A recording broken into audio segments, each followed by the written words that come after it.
O'zbekiston va Jahon banki o'rtasidagi samarali hamkorlik doirasida yurtimiz hududlarida ijtimoiy-iqtisodiy ahamiyatga ega yirik infratuzilma loyihalari amalga oshirilmoqda. Jumladan, o'rta shaharlarni kompleks rivojlantirish nomli loyiha doirasida Surxondaryo suv ta'minoti aksiyadorlik jamiyatiga zamonaviy texnikalar topshirildi.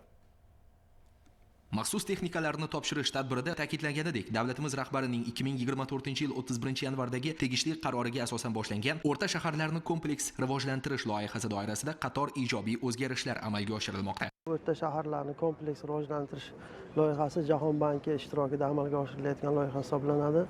Ushbu loyiha doirasida jami 200 million dollardan ortiqroq investitsiya mablag'larini jalb qilish ko'zda tutilgan. Loyihaning asosiy maqsadi tuman markazlarini shahar qiyofasiga aylantirish orqali aholi turmush darajasini yaxshilash, qulay tadbirkorlik infratuzilmasini tashkil etishdan iborat. Ushbu loyiha doirasida Surxondaryo viloyatidagi 7 ta tuman hududi tashkil qiladi. Surxondaryo viloyatiga jami 100 million dollardan ortiqroq mablag' jalb etilishi mo'ljallangan.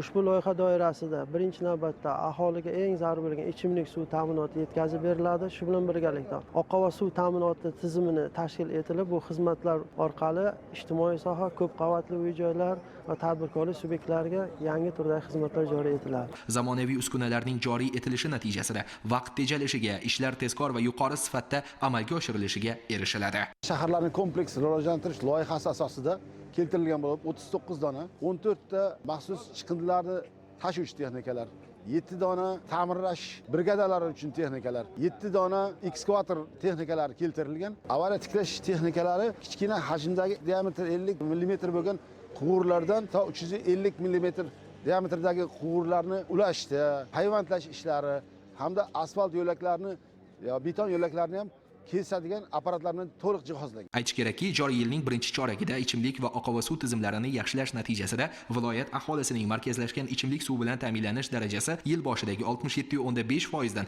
68% ga yetkazildi. Sohaga qaratilayotgan bunday e'tibor mazkur yo'nalishdagi ishlar salmog'ini yanada oshirishga xizmat qiladi.